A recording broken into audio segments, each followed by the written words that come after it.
If you have ever found yourself procrastinating, start here. My action plan for procrastination, or MAPP, is your personalized action plan. MAPP uses evidence-based science, proven pro tips, and brain boosters for overcoming procrastination.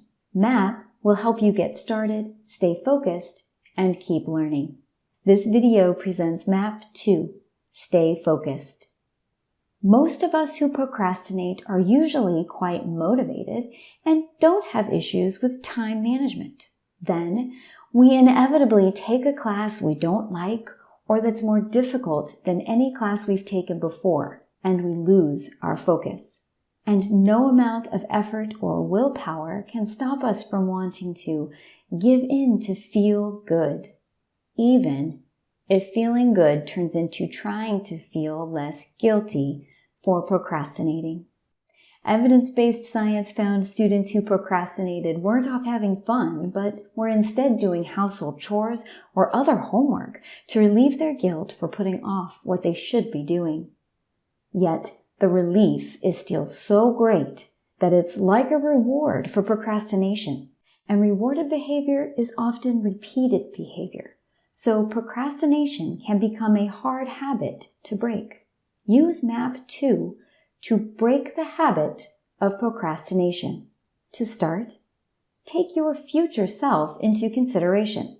Tabelet's research linked procrastination to a lack of concern for our future self, and Pitchell's research linked procrastination to the belief that our future self will be stronger, more focused, or have more willpower than our present self, which is not usually the case.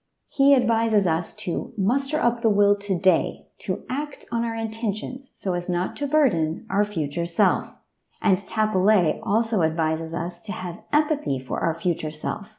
But how? Start here with MAPP 2. As you plan your studies, also plan for stops.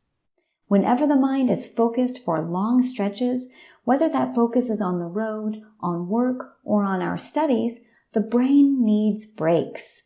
On road trips, we stop to stretch, relax, refuel, and take care of our personal needs.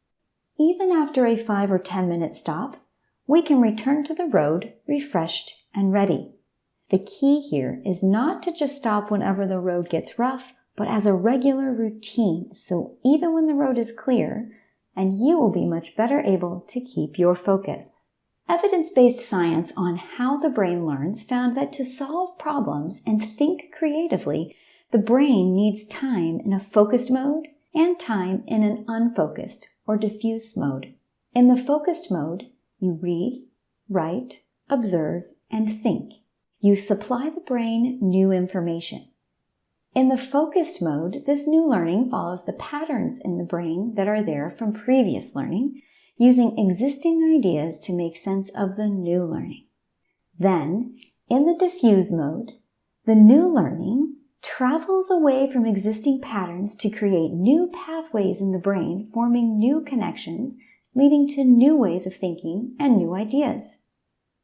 In the diffuse mode, you take that much-needed break and relax, meditate, go for a walk, have a cool glass of water or healthy snack. These stress-reducing activities go hand in hand with learning, so you are getting some of the relief that procrastination brings without getting off track. Using MAPP 2 means planning for focused time and diffuse time when you do your coursework. The Pomodoro technique is especially effective for this. When you begin your task, set a timer for 25 minutes and minimize distractions. Next, focus on your work without interruption for 25 minutes. Then, at the end of the 25 minutes, reward yourself by checking that activity off your strategic plan for the day and relaxing. Repeat the Pomodoro method as many times as needed to complete your work, and after 4 25-minute sessions with short breaks in between, take a longer break of 20 to 30 minutes. Here's a tip.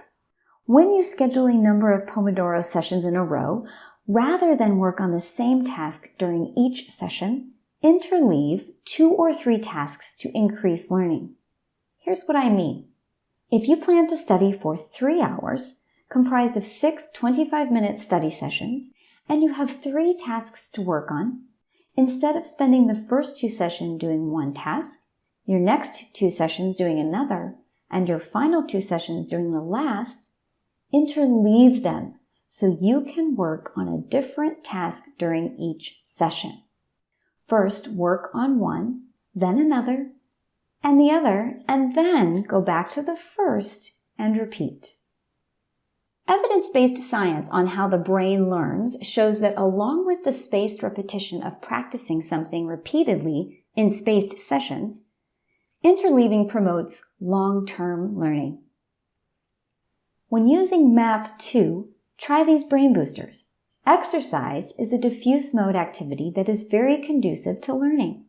Even going for a short walk enhances the brain's ability to learn and remember.